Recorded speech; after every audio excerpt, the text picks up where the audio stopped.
hasil penelitian terkait disertasi. Namun demikian mohon maaf jika dalam kesempatan ini mungkin tidak semuanya bisa kita sampaikan. Mudah-mudahan nanti bisa diperdalam melalui sesi lainnya. Baik, di sini kami ngambil judul Budaya Huma sebagai pembentuk lanskap budaya arsitektur suku Dayak Bukit di Pegunungan Meratus di Provinsi Kalimantan Selatan. Ada 4 bagian dari paparan ini nanti yang akan kami sampaikan. Yang pertama tentang suku Dayak Bukit, apa itu suku Dayak Bukit, siapa mereka, di mana mereka tinggal. Kemudian yang kedua, budaya Huma itu apa. Nah, kemudian yang ketiga tentang arsitektur balai atau hunian mereka yang disebut dengan balai. Nah, terakhir mungkin nanti semacam konklusinya, gabungannya itu akan saya coba rangkum menjadi sebuah lanskap budaya arsitektur. Baik, untuk bagian pertama, ini kita berkenalan terlebih dahulu dengan suku Dayak Bukit. Ya, jadi secara umum suku Dayak itu adalah penduduk Pulau Kalimantan atau kalau lebih tepatnya mungkin disebut Pulau Borneo ya, karena kalau Kalimantan dipahami sebagai wilayah negara Republik Indonesia, sedangkan Pulau Kalimantan juga ada negara Malaysia dan Brunei, sehingga masyarakat di luar mungkin lebih memahami sebagai Borneo. Nah, mereka diyakini adalah penduduk asli, kemudian masyarakat yang hidupnya secara bersama atau komunal, memiliki kepercayaan yang sangat kuat ya. Kemudian juga punya seni dan budaya yang khas, jadi mudah sekali dikenali. Kemudian aktivitas kegiatan keseharian mereka umumnya berburu dan juga meramu hasil hutan. Nah, di sini mungkin apabila teman-teman mungkin yang lain ingin mengetahui lebih banyak, itu kita bisa misalkan dari bukunya Selato ya, itu ada yang menceritakan atau menjelaskan tentang suku-suku, ada 8 kelompok suku besar dari Dayak yang ada di Pulau Borneo. Nah, salah satunya suku-sukunya adalah Bukit ya. Kalau di peta ini posisinya yang warna dilingkari warna merah ini, dan dia kebetulan kalau kita perhatikan itu tidak ada tidak ada di tempat lain. Jadi posisinya hanya ada di wilayah yang sekarang berada dalam Provinsi Kalimantan Selatan. Kalau kita perhatikan nama-nama suku Dayak yang lain kadang-kadang distribusinya atau penyebarannya cukup luas ya, tetapi khusus untuk Dayak Bukit ini memang sangat kecil ya, sangat spesifik. Nah, kemudian ini adalah gambar kehidupan mereka pada saat melaksanakan upacara adat ya. Ini juga ada gambar tentang pimpinan atau kepala suku, kepala adat yang memimpin daripada upacara. Nah, secara fisik kalau kita perhatikan orang suku Dayak Bukit ya, itu tidak berbeda, maksudnya tidak berbeda jauh dengan suku yang ada di Pulau Kalimantan yaitu Melayu, namun justru agak berbeda jika dibandingkan dengan orang Dayak yang ada di Kalimantan Tengah atau di Timur ya. Jadi pada saat kita jalan-jalan ke perkampungan mereka, misalkan kita justru jarang menemukan yang punya telinga panjang gitu ya, yang sering diidentikan sebagai orang Dayak begitu, kemudian badan yang penuh tato dan lain sebagainya itu hampir tidak kita temukan. Seingat saya waktu keliling perkampungan mereka gitu ya beberapa kali pada masa lalu itu paling cuma ketemu 1-2 perempuan yang sudah sangat tua gitu ya, yang memang tindik atau telinganya agak panjang gitu, lubang telinga di bagian bawah itu, namun juga tidak se ekstrim suku-suku Dayak yang ada di Pulau Kalimantan lainnya. Jadi memang mereka berbeda dan juga secara kebudayaan juga ada perbedaan yang signifikan. Nah, ini bisa kita baca dalam beberapa buku yang menjelaskan tentang perbedaan suku-suku Dayak yang ada di Pulau Kalimantan. Nah, kemudian ini adalah posisinya. Jadi kalau teman-teman tertarik nanti mengetahui di mana, kalau kita perhatikan dari posisi kepulauan Indonesia berada di Provinsi Kalimantan Selatan. Nanti di Provinsi Kalimantan Selatan itu ada 13 kabupaten kota, kita fokuskan di daerah dataran tingginya ya, di daerah Pegunungan Meratus.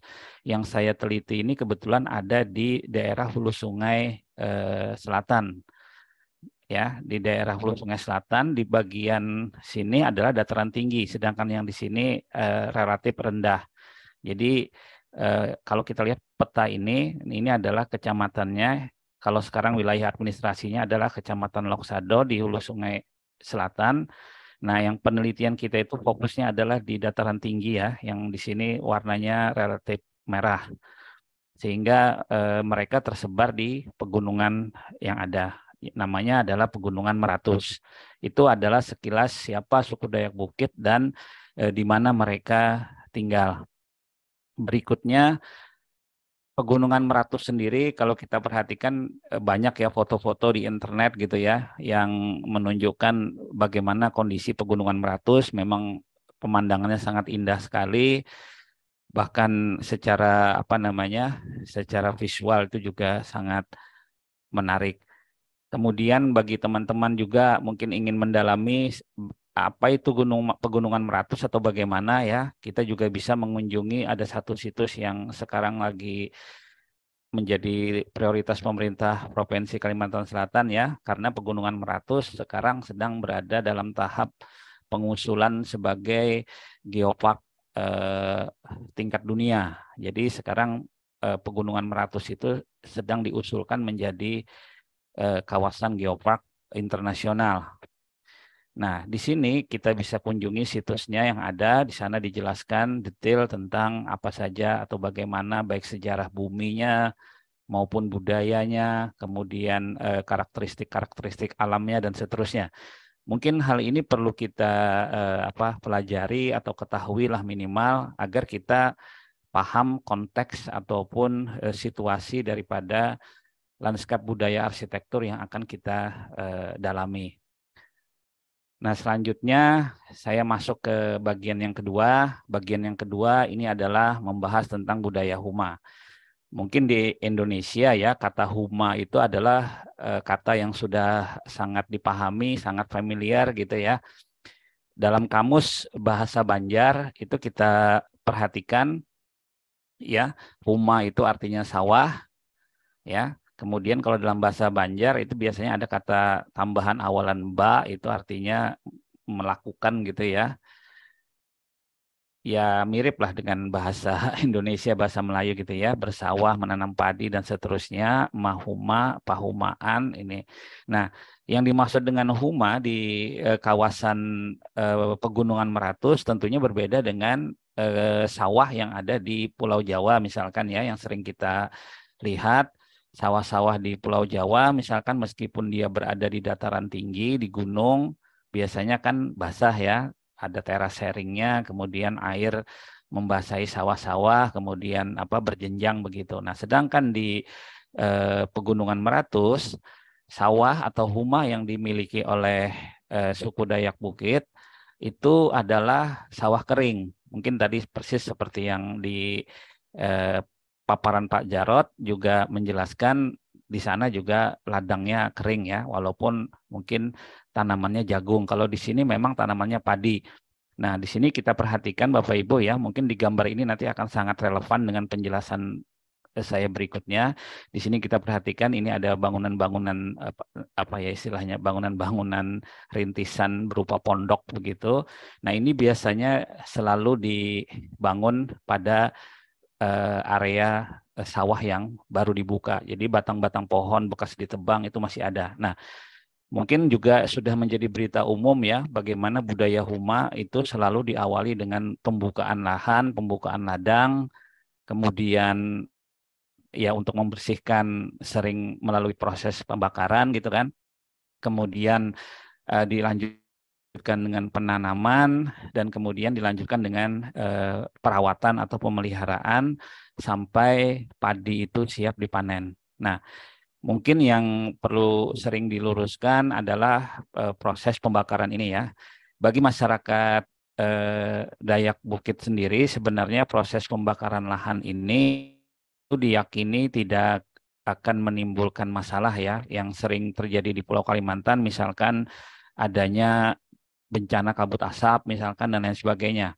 Nah, yang menjadi masalah dalam bencana kabut asap itu adalah terbakarnya lahan gambut ya, karena gambut biasanya kan sering tidak terlihat apinya di atas, tapi bara di bawahnya itu yang membakar dan itu melepaskan karbon yang sangat besar. Sedangkan pembakaran di lahan kering untuk pembukaan pertanian di Pegunungan Meratus ini relatif tidak menimbulkan kebakaran yang tidak terkontrol begitu. Dan biasanya setelah selesai satu area ditanam untuk beberapa kali masa tanam, itu nanti akan dikembalikan lagi menjadi hutan sehingga tidak akan menjadi masalah terhadap lingkungan. Baik, itu kita pahami demikian. Jadi budaya humani adalah kehidupan mereka sehari-hari di dalam bercocok tanam, mulai dari membuka lahan sampai panen. Kemudian setelah beberapa putaran masa tanam, nanti mereka akan berpindah lagi ke lokasi lain, sedangkan lokasi yang lama itu kembali dihutankan. Nah, kemudian kita lanjut lagi ke bagian ketiga. Setelah kita memahami tadi siapa suku Dayak Bukit, di mana mereka tinggal, kemudian kegiatan sehari-hari mereka apa saja. Nah, sekarang kita masuk ke sini, ke arsitekturnya ya. Jadi arsitektur suku Dayak Bukit yang asli gitu ya, yang benar-benar bersifat tradisional itu adalah sebuah bangunan hunian, bentuknya rata-rata persegi 4 gitu ya. Tidak tidak sama gitu antar bangunan, tetapi umumnya persegi 4 ya. Dan pola ruangnya selalu sama. Jadi ada bilik-bilik atau kamar-kamar di sekelilingnya mengelilingi daripada bangunan di sisi terluar. Kemudian di bagian tengah ini ada ruang bersama ya, tempat mereka sering berkumpul dan lain sebagainya. Dan di bagian yang paling tengah ini adalah tempat yang lebih apa ya, dihormati begitu sebagai tempat mereka melaksanakan upacara-upacara adat. Nah, jadi masyarakat suku Dayak Bukit itu adalah masyarakat yang hidup secara berkelompok ya. Beberapa kepala keluarga tinggal di dalam satu hunian bersama dan mereka biasanya disebut dengan bubuhan. Jadi identitas mereka biasanya dikenal dengan bubuhan A, bubuhan B, bubuhan C begitu ya. Jadi kalau mereka bertemu dengan warga bubuhan lain, mereka tahu oh bubuhan ini, bubuhan itu gitu ya, tinggal di mana, mereka sangat memahaminya. Nah, jadi kalau secara visual ini adalah gambaran foto daripada bangunan tersebut. Jadi bangunan ini dibangun dengan bahan-bahan alam ya, tiangnya menggunakan batang-batang pohon, kemudian rangka-rangka bangunan ya, lantai, dinding, rangka kuda-kuda itu semua pakai bahan-bahan kayu dari hutan. Kemudian dindingnya itu menggunakan bambu, karena di Pegunungan Meratus itu bambu sangat banyak dan bermacam-macam jenisnya. Jadi bambu itu ada yang dibelah ya, diratakan begitu. Mungkin di Pulau Jawa juga banyak seperti ini, ada juga yang dianyam. Nah, yang kedua ada juga yang menggunakan kulit kayu. Nah, sedangkan atapnya ada yang menggunakan rumput alang-alang itu dan ada juga yang menggunakan bambu. Nah, foto ini mungkin relatif sudah berubah ya. Jadi sebagian atap itu sudah diganti dengan seng. Memang pada saat kita tanya begitu ya, kenapa diganti seng ya, alasannya selalu sama. Pertama menghindari bahaya kebakaran, kedua masa usia dari material itu lebih lama daripada bahan alam ini. Kemudian ketersediaan bahan alamnya juga sulit ya, mulai berkurang, mulai susah dicari sehingga mereka lebih menyukai menggunakan seng.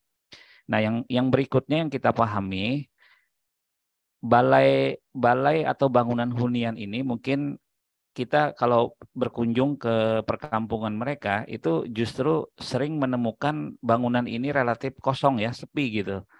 Kalaupun ada yang mendiami mungkin sedikit saja, 1-2 orang, mungkin bahkan ada orang-orang tua yang sudah tua renta begitu ya, yang tidak bisa bekerja lagi. Nah, itu kenapa seperti itu? Ya karena mereka sehari-hari tinggalnya justru di ladang-ladang mereka. Sedangkan bangunan ini umumnya hanya digunakan pada saat mereka selesai bercocok tanam, masuk masa panen. Keluarga-keluarga yang tadinya bercocok tanam di ladang-ladang mereka itu baru ramai-ramai kembali berkumpul lagi bersama anggota kelompok mereka atau bubuhan mereka untuk periode waktu mungkin cuma beberapa bulan. Nah, kemudian masuk masa tanam mereka pergi lagi. Jadi memang bangunan ini boleh dikatakan bangunan kelompok bersama begitu, namun sehari-hari mereka pada bulan-bulan masa tanam sering tidak ada di rumah gitu ya, justru ada di ladang. Tetapi pada saat mereka berkumpul, memasuki masa setelah masa panen besar, wah bangunan ini akan ramai sekali karena semua keluarga akan berkumpul. Bahkan pada saat dilaksanakan upacara-upacara yang berkaitan dengan bertani tadi, berhuma tadi, mereka akan mengundang semua keluarga-keluarga, kelompok-kelompok lain yang ada di kawasan Pegunungan Meratus. Bahkan di periode-periode selanjutnya ini menjadi atraksi budaya, seni, pariwisata, dan seterusnya.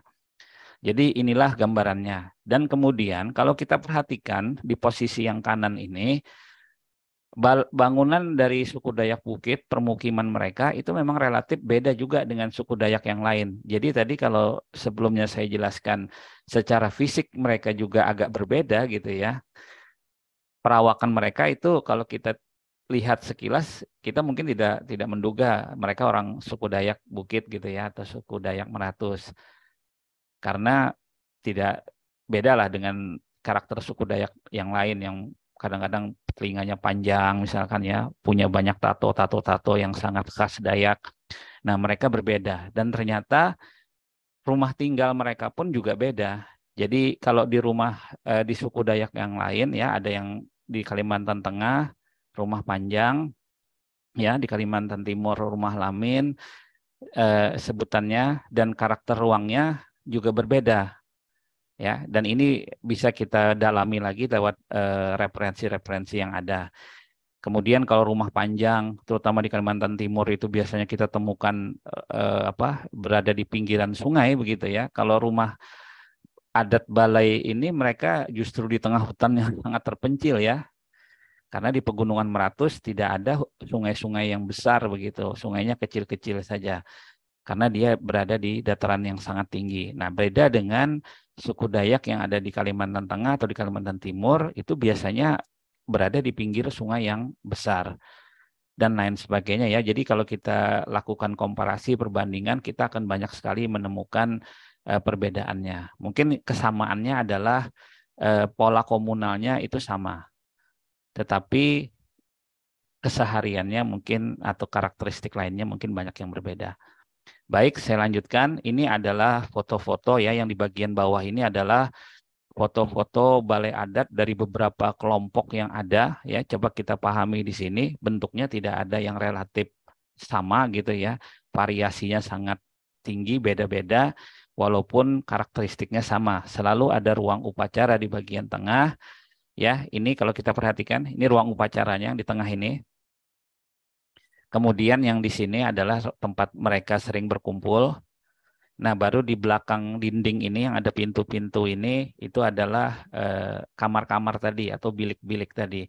Nah, ini contoh salah satu gambar di dalam bilik tadi, ya. Disitulah mereka meletakkan peralatan perabot rumah tangga sehari-hari mereka. Nah, jadi kalau kita datang, kadang-kadang kita mendapatkan ya sepi seperti ini, ya, hampir tidak ada orangnya gitu. Walaupun di dalam bilik itu kita temukan atau kita lihat barang-barang mereka ada, ya, karena mereka kebetulan sedang bercocok tanam dan tinggal di ladang mereka. Kenapa mereka tinggal di ladang dan tidak kembali ke balai misalkan ya pada malam hari? Karena jarak dari hunian balai ini ke ladang itu jauh, ya. Apalagi pada masa lalu itu tidak ada jalur kendaraan. Nah, pada saat kami melakukan penelitian, itu pemerintah melalui program-program apa ya, yang pembangunan-pembangunan di pedesaan ya, berbagai macam program itu mulai banyak dibuka program pembuatan jalan ya, walaupun berupa jalan-jalan setapak, tapi itu sudah mampu untuk dilalui sepeda motor ataupun sepeda, sehingga pada periode itu setelah ada jalan, mereka sudah mulai sering kembali ke permukiman komunal mereka ini. Sebelumnya tidak ada, mereka betul-betul pergi ke ladang itu berbulan-bulan tinggal di sana dan baru pulang ke sini setelah selesai masa panen. Jadi bisa kita pahami kenapa kadang-kadang pada saat kita datang itu bangunan ini terlihat sangat kotor misalkan ya, rusak di sana sini, ya karena udah berbulan-bulan ditinggalkan. Tapi begitu mereka datang itu diperbaiki lagi, nanti mereka tinggal di sana ramai sekali beberapa bulan, baru masa tanam sepi lagi ya. Nah, jadi seperti itulah gambaran daripada arsitektur balai ini dengan kehidupan masyarakat yang ada. Nah, pada saat kita mengunjungi beberapa balai atau arsitektur balai yang ada di Pegunungan Meratus ya, waktu itu kalau tidak salah yang terdata itu ada 44. Tapi kami tidak mampu untuk mengunjungi ke 44-nya karena jaraknya yang luar biasa jauh ya. Jadi kita kalau waktu itu sekitar 25 saja yang bisa, itu variasi perubahannya juga sangat tinggi sekali ya. Misalkan ada yang sudah mulai mengganti dengan material pabrikasi ya, seng untuk atapnya, kemudian lantainya yang dulu bambu, ada yang sudah mulai diganti dengan papan, dan lain sebagainya. Jadi keragaman perubahan itu terlihat sekali. Kemudian beberapa balai yang kebetulan memang lagi kosong gitu ya, kita lihat ada beberapa materialnya yang rusak karena bambunya sudah lapuk ya, talinya lepas dan seterusnya. Tapi nanti pada saat mereka kembali itu pasti diperbaiki lagi. Tapi nanti setelah tinggal sebulan 2 bulan ditinggal lagi. Nah, inilah eh, dinamikanya daripada kehidupan masyarakat di Pegunungan Meratus itu. Baik, kita lanjutkan lagi. Nah, ini adalah foto gambaran ya, salah satu balai yang juga kita kunjungi. Ini pada bagian sini ini adalah perbandingan ya. Pada saat penghuninya ada di rumah gitu ya, aktif lagi ada apa kegiatan panen telah berakhir, maka ya rumah balai itu memang hidup ya, ada keluarga, orang tua, anak, kegiatan memasak ya, kemudian apa tempat mereka memasak, ada kayu bakar di atasnya dan lain sebagainya. Nah, tetapi pada saat ditinggalkan nanti beberapa bulan itu udah ada yang lepas, rusak, lapuk dan seterusnya, seperti gambar yang di bawah ini. Nah, nanti mereka kembali diperbaiki lagi, ya begitu terus kondisinya. Nah, kemudian pada satu ketika mereka nanti tiba-tiba akan pindah, pindah beneran, pindah seluruh kelompok itu pindah. Jadi kalau misalkan di satu bangunan balai ini ada 10 atau 15 keluarga begitu ya, tiba-tiba mereka bisa jadi betul-betul pindah semuanya gitu. Jadi bangunan ini betul-betul ditinggalkan, dikosongkan, dibiarkan secara alamiah akan apa istilahnya rusak gitu. Memang ada beberapa material yang mereka ambil ya, terutama biasanya tiang-tiang yang besar, yang kayu-kayunya besar, kemudian bahan-bahan yang masih bisa dipakai itu dibawa, tapi banyak juga yang ditinggalkan. Nah, itu nanti siklus ladang berpindah, itu mengikuti siklus ladang berpindah mereka. Baik, saya lanjutkan. Nah, disinilah kita mungkin di bagian terakhir, bagian keempat ini, mencoba memahami bagaimana lanskap budaya arsitektur mereka itu sangat erat kaitannya dengan kegiatan atau budaya Bahuma tadi, berladang tadi. Jadi kita bisa, sini saya coba gambarkan ilustrasinya secara singkat ya, mudah-mudahan bisa ditangkap. Jadi pada masa-masa awal itu pada saat mereka membuka ladang, mereka biasanya satu keluarga itu membuka atau membangun tempat untuk beristirahat atau kita biasa menyebut lampau begitu ya. Nah, di sini mereka tinggal mulai dari apa ayah, ibu, anak begitu ya. Tinggal di sini membabat hutan begitu, membakar sampai dengan menanam. Nah, di lampau inilah mereka tinggal. Nah, pada masa ini yang tadi saya katakan, mereka tinggal di sini berbulan-bulan. Jadi mereka sudah pergi meninggalkan balai mereka yang menjadi tempat tinggal satu kelompok tadi. Kemudian kami temukan juga ada beberapa lampau tadi yang telah dikembangkan menjadi pondok-pondok. Jadi selama mereka tinggal di sana, mungkin mereka ingin lebih aman, lebih ya aman di sini dalam pengertian terhadap cuaca ya, terhadap binatang, sehingga yang tadinya bangunan ini sangat terbuka, sangat apa ya, sangat non permanen begitu, itu sudah mulai dibangun dinding, dibangun apa namanya, diberi pintu dan seterusnya.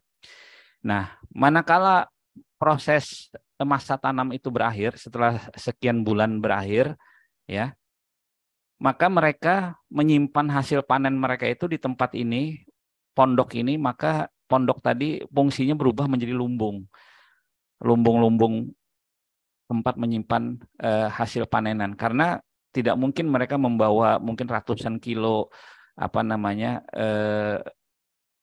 padi mereka, benih padi yang sudah dipanen tadi, beras itu yang masih dalam bentuk belum digiling ke balai. Jadi mereka menyimpan di lumbung. Dan di daerah Pegunungan Meratus itu memang tidak ada apa istilah kita itu ya, pencurian atau hal-hal yang bersifat kriminal seperti itu berkaitan dengan hasil panen ini, karena masyarakat adat sangat menghormati, sangat menjaga, dan ini sesuatu yang sangat sakral. Jadi kalau tadi Pak Jarod bercerita di NTB, di KN Baun itu tanaman sucinya adalah jagung, kalau masyarakat Dayak Bukit Meratus ini adalah tanaman padi. Jadi padi itu memang adalah ibu bagi mereka gitu ya. Nah, kemudian sementara mereka di satu tempat punya balai, ya, kami juga punya hipotesis bahwa balai yang menjadi hunian mereka tinggal bersama ini, hipotesis kami adalah juga merupakan cikal bakalnya adalah sebuah eh, pondok yang dikembangkan oleh para kelompok itu menjadi sebuah balai. Nah, Pak Bani, kemudian 2 menit lagi ya Pak Bani ya. ya, siap Bu.